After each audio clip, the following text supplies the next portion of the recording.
Hello students, I Muhammad Bilal Bhatti welcome you all to another informative lecture of motion and force. Surely this lecture will rectify and revamp your knowledge about the subject. हमने last lecture में numerical number 3.2, 3, 4 और 5 तक किए थे। आइए आज हम numerical number 3.6, 7, 8 और 9 की तरफ चलते हैं। तो शुरुआत करते हैं सबसे पहले न्यूमेरिकल नंबर 3.6 से। तो न्यूमेरिकल की जो स्टेटमेंट है उसके मुताबिक अगर एक लड़का एक फायर क्रैकर उसके हाथ में है जिसका नेग्लिजिबल मैस है और उसने उसको एक एम्प्टी कैन में रखा हुआ है और उस कैन का मैस 40 ग्राम है। कहा जा रहा है कि अगर वो लड़का एक वुडन ब्लॉक को जिसका मैस 200 ग्राम है उस फायर क्रैकर को उस वुडन ब्लॉक के साथ अटैच कर दे और इग्निशन के बाद उसको वो थ्रो कर दे हवा में ऊपर की जानिब, तो जब वो अपने टॉप पर पहुंचकर अगर एक्सप्लोड करे तो बताया ये जा रहा है कि अगर स्पीड ब्लॉक की स्पीड 3 मीटर पर सेकंड हो, उस वुडन ब्लॉक की स्पीड 3 मीटर पर सेकंड हो, तो पूछा ये जा रहा है कि बताइए उस कैन की स्पीड क्या होगी। तो क्वेश्चन में दो बढ़िया हम बातें सीखने वाली। पहली बात कि जो फायर क्रैकर एक्सप्लोड कर रहा है वो टॉप पर जाकर कर रहा है, तो टॉप पर पहुंचकर एक्सप्लोड करने का मतलब ये होगा कि उसकी इनिशियल वेलोसिटी ज़ीरो होगी, क्योंकि हाईएस्ट पॉइंट पर पहुंचकर जो वेलोसिटी होती है वो ज़ीरो होती है। तो इसका मतलब अगर मैं law of conservation of momentum लगाऊं तो टोटल मोमेंटम बिफोर ब्लास्ट या total momentum before explosion will be equal to zero, और फिर मैं इस ज़ीरो को इक्वेट करूंगा टोटल मोमेंटम आफ्टर एक्सप्लोजन से, और आफ्टर एक्सप्लोजन का जब मैं फार्मूला लगाऊं तो वो होगा mb/v prime plus mc/vc prime, जबकि mb मैं बोल रहा हूं मैस ऑफ ब्लॉक को और vb बोल रहा हूं वेलोसिटी ऑफ ब्लॉक को। प्राइम का मतलब आफ्टर एक्सप्लोजन, और mc बोल रहा हूं मैस ऑफ कैन को, और vc प्राइम का मतलब velocity of can after explosion. तो पूरा क्वेश्चन मैंने आपको समझाया और इसके बारे में जो की कॉन्सेप्ट थे मैंने बोला दो बातें, एक तो टॉप पर पहुंचकर एक्सप्लोड कर रहा है और दूसरा हमें वी बी प्राइम और वी सी प्राइम लिखना है, प्राइम का मतलब आफ्टर एक्सप्लोजन। तो आइए सॉल्यूशन की तरफ चलते हैं। तो क्वेश्चन की स्टेटमेंट के मुताबिक जो एम सी है मैस ऑफ कैन वो 40 ग्राम है। अगर इसको ऐसा यूनिट्स में कन्वर्ट करूं, किलोग्राम में लेकर जाऊं, तो किलो का मतलब होता है एक्सपोनेंट +3, तो साथ लिखना पड़ेगा एक्सपोनेंट -3। मैं अपने स्टूडेंट्स को इस अंदाज में कन्वर्जन करवाता हूं कि अगर हमें किलो अपनी तरफ से लिखना है तो किलो का मतलब होता है एक्सपोनेंट +3, तो इसको कंपनसेट कर लेते हैं, मतलब साथ लिखना पड़ेगा एक्सपोनेंट -3। तो इस तरीके से ग्राम किलोग्राम में कन्वर्ट हो जाएगा। लेकिन मुमकिन है कि आपने स्कूल फिजिक्स में कन्वर्जन को और अंदाज में सीखा होगा कि अगर छोटे यूनिट से बड़े यूनिट में जाते हैं तो डिवाइड कर देते हैं। तो अक्सर बच्चे इसको इस तरह करते हैं कि अगर ग्राम से किलोग्राम में जाना है तो 1000 पे डिवाइड करते हैं, तो ये तरीकाकार भी ठीक है। तो मैं इसको अपने तरीके से जो करता हूँ कंपनसेशन मेथड से कि किलो साथ लिखा तो साथ लिखना पड़ेगा एक्सपोनेंट -3। दरअसल ये मेथड हमेशा एप्लीकेबल है, हर जगह पर अप्लाई हो जाता है। इसी तरह जो क्वेश्चन में गिवन है मैस ऑफ ब्लॉक वो है 200 ग्राम, इसको भी कन्वर्ट करूंगा तो ये बन जाएगा 200 एक्सपोनेंट -3 किलोग्राम, जबकि वीबी प्राइम यानी आफ्टर एक्सप्लोजन ब्लॉक की वेलोसिटी गिवन है 3 मीटर पर second and VC prime is required. तो by law of conservation of momentum zero will be equal to mc vc prime plus mv vb prime. आपको बता चुका हूं ये जीरो क्यों डाला, क्योंकि हाईएस्ट पॉइंट पर पहुंचकर जो वेलोसिटी है वो ज़ीरो होती है, लिहाजा total momentum before explosion zero होगा। अगर मैं mc और vb प्राइम और mb की वैल्यूज़ प्लग करूं तो बल्कि वैल्यूज़ प्लग करने से पहले अगर मैं सब्जेक्ट बना लेता हूं vc प्राइम को, तो ये फार्मूला बनता है। वैल्यूज़ प्लग करने पर जो vc प्राइम की वैल्यू आती है वो कैलकुलेटर पर सॉल्व करने के बाद आती है 15 मीटर पर सेकेंड, जो कि रिक्वायर्ड रिजल्ट है। इसके बाद स्टूडेंट्स आइए न्यूमेरिकल नंबर 3.7 की तरफ चलते हैं। न्यूमेरिकल नंबर 3.7 में कहा जा रहा है कि एक इलेक्ट्रॉन जिसका मैस गिवन है वो जाके टकराता है एक हाइड्रोजन से जिसका मैस गिवन है लेकिन वो रेस्ट पर है। इलेक्ट्रॉन का मास है 9.1 एक्सपोनेंट माइनस 31 किलोग्राम। ये मूव कर रहा है वेलोसिटी 2.0 एक्सपोनेंट 7 मीटर पर सेकंड से, जाकर कोलाइड करता है एक हाइड्रोजन एटम से जो कि इनिशियली रेस्ट पर है, और हाइड्रोजन एटम का मास गिवन है 1.67 एक्सपोनेंट माइनस 27 किलोग्राम। कहा जा रहा है कि अगर ये कोलायन परफेक्टली इलास्टिक हो तो बताइए कोलायन के बाद दूसरे वाले बॉल की यानी हाइड्रोजन की वेलोसिटी क्या होगी, यानी v2 प्राइम पूछी जा रही है। तो मैंने दूसरा वाला बॉल इसलिए बोला क्योंकि हमने जब इसकी थ्योरी पढ़ी थी तो हमने बॉल्स की कोलायन की बात की थी। तो अगर सॉल्यूशन में चलें तो सबसे पहले जो गिवन डाटा है m1 गिवन है मास ऑफ इलेक्ट्रॉन m, और इसकी वेलोसिटी गिवन है v1 उसका नाम रखा, m2 गिवन है मास ऑफ हाइड्रोजन, जबकि v2 0 है क्योंकि हाइड्रोजन रेस्ट पर है, हाइड्रोजन एटम रेस्ट पर है। v2 प्राइम रिक्वायर है यानी कोलायन के बाद सेकेंड बॉल यानी हाइड्रोजन एटम की वेलोसिटी रिक्वायर है। तो हमने फार्मूला पढ़ा हुआ है इलास्टिक कोलायन इन वन डायमेंशन में, हमने बल्कि ये फार्मूला डेराइव भी किया था असाइनमेंट्स में कि v2 प्राइम इक्वल होता है 2m1 upon m1 plus m2 into v1 plus m2 minus m1 over m1 plus m2 into v2। अब स्टूडेंट्स यहाँ पर जो v2 है ये ज़ीरो होने की वजह से जो सेकेंड टर्म है ये ख़त्म हो जाएगी, लिहाजा हमारे पास जो रिलेशन बच जाएगा वो v2 प्राइम का बच जाएगा 2m1 upon m1 plus m2। तो यहाँ पर m1 2m1 over m1 plus m2 into v1। तो अगर ये वैल्यूज़ प्लग कर दी जाए तो हमारे पास आ जाता है 2 इंटू m1 की जगह 9.1 एक्सपोनेंट माइनस 31 और इंटू 2 इंटू एक्सपोनेंट 2 एक्सपोनेंट 7 और ये v1 की वैल्यू है, जबकि m1 प्लस m2 m1 है 9.1 एक्सपोनेंट माइनस 31 प्लस m2 है 1.67 एक्सपोनेंट माइनस 27। और अगर इसको सॉल्व करें तो हमारे पास फाइनल रिजल्ट आता है 2.2 एक्सपोनेंट 4 मीटर पर सेकेंड, और यही रिक्वायर्ड रिजल्ट है। आइए स्टूडेंट्स क्वेश्चन नंबर 3.8 की तरफ चलते हैं। ये स्टिकी कोलायन का क्वेश्चन है, बहुत मरतबा बोर्ड के एग्जाम में आ चुका है।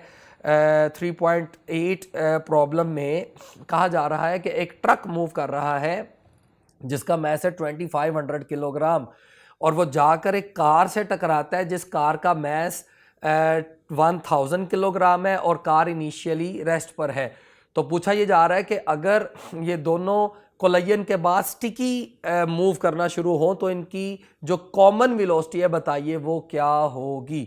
तो क्वेश्चन के सॉल्यूशन में चलें तो जो सबसे पहले गिवन डाटा है उसमें ट्रक का मैस है 2500 किलोग्राम और ट्रक मूव कर रहा है 21 मीटर पर सेकंड की स्पीड से। ये जाके टकराता है कार से जिस कार का मैस है 1000 किलोग्राम, मैंने उसका नाम m2 रखा, और कार इनिशियली रेस्ट पर होने का मतलब v2 इज इक्वल टू 0। और कहा जा रहा है कि ये कोलायन के बाद स्टिकी मूव करना शुरू हो जाते हैं। तो स्टिकी मूव करने का मतलब कि आफ्टर कोलायन ट्रक की वेलोसिटी और कार की वेलोसिटी सेम होगी, यानी मैं कह सकता हूं कि v1 prime will be equal to v2 prime. तो आइए मैं इसका नाम v प्राइम ही रख लेता हूं। तो ये v प्राइम ही रिक्वायर है। तो again by law of conservation of momentum हम लिख सकते हैं कि m1 v1 plus m2 v2 equal to m1 v1 prime plus m2 v2 prime. यहाँ पर v2 तो 0 है, लिहाजा ये वाली टर्म तो ख़त्म हो गई, लेकिन m1 और v1 दोनों गिवन है। तो m1 v1 की अगर वैल्यू प्लग करूँ, ये देख लें m2 v2 वाली वैल्यू तो 0 हो गई, तो m1 है 2500 इंटू v1 है 21 राइट हैंड साइड पर। चूँकि v1 प्राइम और v2 प्राइम सेम है तो मैं इसकी जगह जस्ट v प्राइम ही लिख लेता हूं, और ये v प्राइम अगर कॉमन ले लिया जाए तो पैरेंथेसिस में आ जाता है m1 प्लस m2, दोनों की न्यूमेरिकल वैल्यू प्लग करें तो m1 है 2500, m2 है 1000, तो ऐड करें तो आता है 3500। ये 3500 यहाँ पर मल्टीप्लाई दूसरी तरफ जाके डिवाइड, क्योंकि हमें v प्राइम रिक्वायर है। तो ये 3500 यहाँ मल्टीप्लाई उधर आके डिवाइड करेंगे क्यों, तो v प्राइम सब्जेक्ट बनेगा।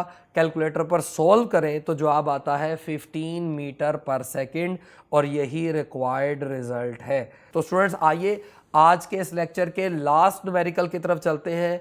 कदरे लेंथी न्यूमेरिकल है 3.9। अगेन ये भी law of conservation of momentum और law of conservation of energy पर न्यूमेरिकल प्रॉब्लम है। तो क्वेश्चन में सवाल ये है कि दो ब्लॉक्स हैं जिनका मैस 2 किलोग्राम और 0.5 kg है और दोनों कंप्रेस स्प्रिंग के साथ अटैच हैं और रेस्ट पर हैं, स्टैटिक हैं, स्टेशनरी हैं। और कहा जा रहा है कि इस स्प्रिंग के अंदर जो ये कंप्रेस स्प्रिंग है इसके अंदर 10 joule elastic potential energy store है। मजीद कहा जा रहा है कि अगर इनको यहाँ पर एकदम छोड़ दिया जाए तो यकीनन ये बाहर को मूव करेंगे, स्प्रिंग एक्सपेंड होगा। तो पूछा जा रहा है कि इन दोनों मैसेज की आफ्टर एक्सपेंशन वेलोसिटीज क्या होंगी। तो ये स्टूडेंट्स क्वेश्चन है। तो आइए सबसे पहले मैं डाटा लिख देता हूँ। जो पहला मैस है उसका मैस है, उसकी न्यूमेरिकल वैल्यू है 2 किलोग्राम। जो उसकी वेलोसिटी है इनिशियली रेस्ट पर होने की वजह से वो 0 है। जबकि जो दूसरा मैस है वो 0.50 kg है और जो उसकी वेलोसिटी है इनिशियली बिफोर एक्सपेंशन वो भी 0 है। इलास्टिक पोटेंशियल एनर्जी गिवन है 10 जूल और पूछा जा रहा है कि बताइए आफ्टर एक्सपेंशन V1 प्राइम यानी पहले बॉल की या पहले मैस की वेलोसिटी और V2 प्राइम यानी दूसरे मैस की वेलोसिटीज़ क्या होंगी। दोनों वेलोसिटीज़ के बारे में न्यूमेरिकल वैल्यूज़ का पूछा गया है। तो आइए स्टूडेंट्स इसके सॉल्यूशन की तरफ चलें। तो सबसे पहले law of conservation of momentum apply कर लेते हैं। तो बिफोर एक्सपेंशन अगर वेलोसिटी 0 है तो मैं लिख सकता हूँ 0 will be equal to m1 v1 prime में m1 की वैल्यू प्लग कर दी जो कि 2 किलोग्राम है और प्लस राइट हैंड साइड पर m2 v2 प्राइम में m2 की वैल्यू प्लग कर दी जो कि 0.50 किलोग्राम है। तो हमारे पास रिलेशन बन गया 0 is equal to 2v1 prime plus 0.5 v2 prime. अब यहाँ पर अगर रीअरेंज करें तो 2v1 prime left hand side पर आकर हो जाएगा -2v1 प्राइम और यहाँ पर अगर v2 प्राइम को सब्जेक्ट बनाएं तो ये हमारे पास बच जाता है -2/0.5 इंटू v1 प्राइम। 2 को 0.5 पे डिवाइड करें तो कैलकुलेटर पर आप चेक कर लें, जवाब आएगा 4। तो v2 प्राइम बराबर आ गया v1 प्राइम। आइए इस इक्वेशन का नाम 1 रख लेते हैं क्योंकि आगे हम इसको दोबारा यूज करेंगे। तो आइए अब हम law of conservation of energy apply करते हैं। तो by law of conservation of energy जो टोटल इलास्टिक पोटेंशियल एनर्जी है, जो स्प्रिंग कंप्रेस था तो उसके पास जो एनर्जी थी जैसे उस स्प्रिंग को छोड़ा जाएगा तो वही elastic potential energy kinetic energy में कन्वर्ट हो जाएगी। लिहाजा मैं लिख सकता हूं कि elastic potential energy will be equal to total kinetic energy. जबकि इलास्टिक पोटेंशियल एनर्जी गिवन है 10 जूल और राइट हैंड साइड पर फिर मुझे लिखना चाहिए टोटल काइनेटिक एनर्जी जो कि इक्वल होगी half m1 v1 prime square plus half m2 v2 prime square. तो प्राइम का मतलब वेलोसिटीज आफ्टर एक्सपेंशन जो कि रिक्वायर्ड हैं। अब यहाँ पर m1 की वैल्यू प्लग करता हूँ, m2 की वैल्यू प्लग करता हूँ, जबकि ये जो राइट हैंड साइड पर ये वाला 2 और ये वाला 2 है, अगर मैं इसे एलसीएम लेकर लेफ्ट हैंड साइड पर भेज दूं तो जो लेफ्ट हैंड साइड है वो बन जाएगी 20 और राइट हैंड साइड पर m1 की जगह आ जाएगा 2 और अगेन m2 की जगह पर आ जाएगा 0.5। तो हमारे पास जो वैल्यू आ गई, जो फाइनल इक्वेशन आ गई वो आ गई 20 is equal to 2v1 prime square plus 0.5 v2 prime square. यहाँ पर स्टूडेंट्स ऐसा करते हैं कि हम इस v2 प्राइम की वैल्यू को यहाँ पर प्लग करते हैं इक्वेशन 1 से, जो कि वैल्यू क्या थी आइए मैं आपको दिखा देता हूँ। वो वैल्यू थी v2 प्राइम थी -4v1 प्राइम। तो आइए यहाँ पर हम v2 प्राइम की जगह -4v1 प्राइम लिखें तो रिलेशन ये बन जाता है। और यहाँ पर आप चेक कर लें v2 की जगह मैंने -v2 प्राइम की जगह -4v1 प्राइम लिखा है और होल स्क्वायर यहाँ पर पहले से मौजूद है। अगर इस होल स्क्वायर को ऑपरेट किया जाए तो हमारे पास रिलेशन बनता है 20 is equal to 2v1 prime square तो एज इट इज है प्लस 0.5 भी एज इट इज। अब ये जो स्क्वायर है ये सबके साथ है, ये माइनस के साथ भी है, 4 के साथ भी है, v1 प्राइम के साथ भी है। माइनस का स्क्वायर उसे प्लस कर देगा, 4 का स्क्वायर 16 हो जाएगा और v1 prime square as it is आ गया। अब अगर इसको डिस्ट्रीब्यूटिव लॉ अप्लाई करते हुए इस 0.5 को 4 से 16 से मल्टीप्लाई करें तो 16 इंटू 0.5 यानी 16 का आधा, तो ये बन जाता है 8। तो रिलेशन बन गया 20 is equal to 2v1 prime square plus 8v1 prime square. अब ये 8v1 prime square plus 2v1 prime square करें तो जवाब आता है 10।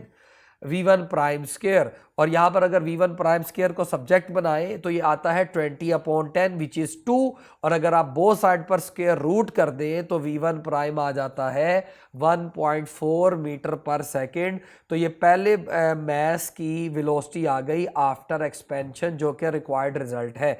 अब अगर इसी v1 प्राइम की वैल्यू को आप इक्वेशन नंबर 1 में प्लग करें, पुटिंग दिस इन इक्वेशन 1, और इक्वेशन 1 क्या थी, v2 प्राइम इक्वल था -4 v1 प्राइम। तो ये v1 प्राइम की वैल्यू अगर यहाँ पर प्लग की जाए जो कि 1.4 है, तो हमारे पास जो फाइनल आंसर आ जाता है कैलकुलेट करने पर वो आता है -5.6 मीटर पर सेकेंड, और ये सेकेंड रिक्वायर्ड रिजल्ट है क्वेश्चन का। और यहाँ पर स्टूडेंट्स जो माइनस साइन है, माइनस साइन एक्सप्लेन कर रहा है कि v1 प्राइम और v2 प्राइम दोनों ऑपोजिट डायरेक्शन में है। तो स्टूडेंट्स ये हमारा फाइनल रिजल्ट 2 आए, v1 प्राइम की वैल्यू भी आ गई जो कि रिक्वायर्ड थी, v2 प्राइम की वैल्यू भी आ गई जो कि रिक्वायर्ड थी। आप इन चारों न्यूमेरिकल्स को 2-3 मरतबा दोबारा देखें, सामने क्वेश्चन जो टेक्स्ट बुक में मौजूद है वो रखते हुए फिर इसके वर्कड सोल्यूशन के ऊपर गौर करें। आई होप कि आपको एक एक वर्ड इसका समझ आएगा। तो स्टूडेंट्स आज इसको मैं यहीं पर कंक्लूड करता हूँ। इंशाल्लाह नेक्स्ट लेक्चर में हम रिमेनिंग न्यूमेरिकल्स की तरफ चलेंगे जो कि है न्यूमेरिकल नंबर 3.10, 11, 12, 13 और 14। न्यूमेरिकल नंबर 3.15 हम पहले ही कर चुके हुए हैं। तो इंशाल्लाह नेक्स्ट लेक्चर में हम इस चैप्टर के जो रिमेनिंग 5 न्यूमेरिकल्स हैं उनका भी वर्कड सॉल्यूशन देखेंगे। तब तक के लिए अल्लाह निगहबान।